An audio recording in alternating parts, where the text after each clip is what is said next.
دو قومی نظریے پر مودی نواز بھارتی میڈیا کا مضحکہ خیز پروپیگنڈا۔ دو قومی نظریے میں کسی بھی پاکستانی کو رتی بھر بھی شک نہیں۔ دو قومی نظریہ ہمیشہ سے پاکستان کے وجود کی بنیاد رہا۔ مسلمانوں اور ہندوؤں کے مذہب، تہذیب، زبان، ثقافت اور تاریخ یکسر مختلف ہیں۔ پاکستان ہمیشہ زندہ باد۔ Army chief general Syed Asim Munir کا نعرہ پاکستان ہمیشہ زندہ باد ہر پاکستانی کا ورد زباں بن گیا۔ پاکستان ہمیشہ زندہ باد کے نعرے پر مبنی ملی نغمہ ہر پاکستانی کے دل کا ترجمان۔ ہمارے پاس پچھلے جو واقعات ہوتے رہے بلوچستان میں اور KPK میں، اس کی سالڈ ایویڈنس موجود ہیں کہ انڈین انوالومنٹ ہمارے ملک میں دہشت گردی جو ہو رہی ہے اور تھی، اس میں انڈین انوالومنٹ ہے۔ وزیر داخلہ محسن نقوی کا پہلگام حملے کی غیر جانبدار تحقیقات کا مطالبہ۔ کہا جنگ چھڑی تو پاکستان بھارت سے زیادہ تیار ہے۔ پاکستان تعاون کے لیے ہے، اب گیند بھارت کے کورٹ میں ہے۔ جعفر ایکسپریس حملے کی بھی عالمی تحقیقات کا مطالبہ۔ بولے 3 دن میں بھارتی دہشت گردی کے متعدد منصوبے ناکام بنائے۔ ٹھوس شواہد ہیں کہ بھارت پاکستان میں لاشیں دیکھنا چاہتا ہے۔ بلوچستان اور KP میں دہشت گردی کے واقعات میں بھارت ملوث ہے۔ خبردار کیا بھارت نے کچھ کیا تو ہر پاکستانی لڑنے کے لیے تیار ہے۔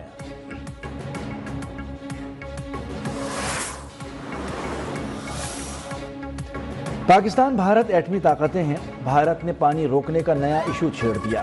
پاک بھارت جنگیں ہو چکی لیکن پانی روکنے کی بات کبھی نہیں ہوئی۔ جنگ کی صورت میں بھی عالمی قوانین کے مطابق پانی نہیں روکا جا سکتا۔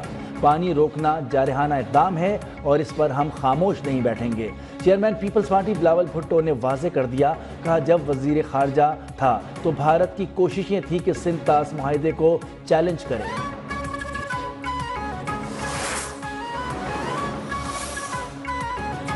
معاہدہ نہ کوئی معطل کر سکتا ہے، نہ ایک دوسرے کی مرضی کے بغیر ختم ہوگا۔ نائب وزیر اعظم اسحاق ڈار نے واضح کر دیا۔ لاہور میں تقریب سے خطاب میں کہا کہ بھارت نے 60 سالہ پرانا سندھ طاس معاہدہ معطل کیا۔ جو کچھ بھارت نے کیا ہم نے اس کے لیے ترکی با ترکی برابر جواب دیا۔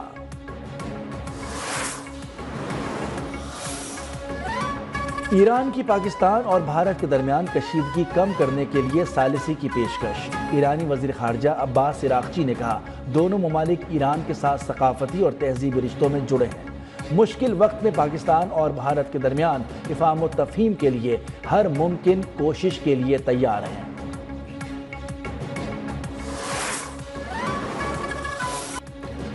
پاکستان اور بھارت کے تعلقات ہمیشہ ہی کشیدہ رہے ہیں۔ دونوں ممالک کے رہنماؤں کو جانتا ہوں۔ دونوں ممالک خود ہی کسی نہ کسی طرح اپنے تعلقات دیکھ لیں گے۔ امریکی صدر ڈونلڈ ٹرمپ کی میڈیا سے گفتگو۔ صدر ٹرمپ کا پاک بھارت رہنماؤں سے رابطہ کرنے کے سوال کا جواب دینے سے گریز۔ امریکی صدر نے کشمیر تنازع کو 1500 سال پرانا قرار دے دیا۔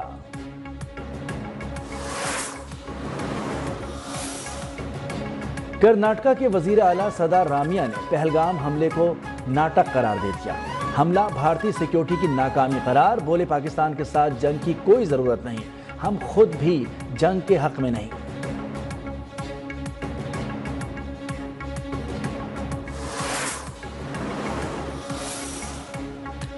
ہم نے جنگ کی تیاریاں شروع کر دی۔ ریلوے اسٹیشنز پر پاک فوج کے لیے ڈیسک قائم کر دیے۔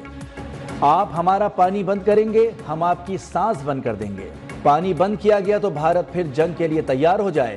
وزیر ریلوے حنیف عباسی نے خبردار کر دیا۔ کہا غوری، شاہین اور غزنوی میزائل ہم نے بھارت کے لیے ہی رکھے ہیں۔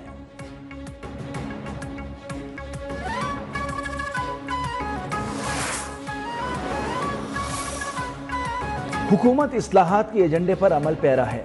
رائٹ سائزنگ اور پینشن معاملات پر اصلاحات لا رہے ہیں۔ دورہ امریکہ میں مختلف ملکوں کے وزرائے خزانہ سے اہم ملاقاتیں ہوئیں۔ وزیر خزانہ محمد اورنگزیب کی نیوز کانفرنس۔ کہا کہ حکومت کے اقدامات سے معیشت مستحکم ہوئی۔ امید ہے IMF کے ساتھ یہ ہمارا آخری پروگرام ہوگا۔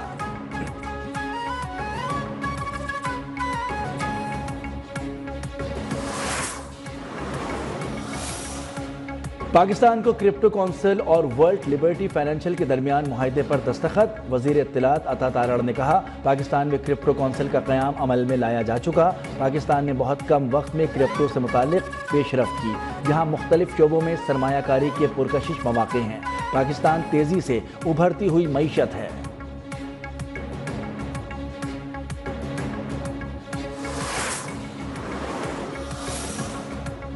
پاکستان کی پہلی صوبائی ایئر لائن پنجاب کی منظوری۔ وزیر اعلیٰ پنجاب مریم نواز نے ایئر لائن کی منظوری دی۔ ایئر پنجاب کو ملک کی بہترین ایئر لائن بنانے کے لیے انتظامات کی ہدایت۔ ایئر لائن کے لیے فوری 4 طیارے لیز پر لیے جائیں گے۔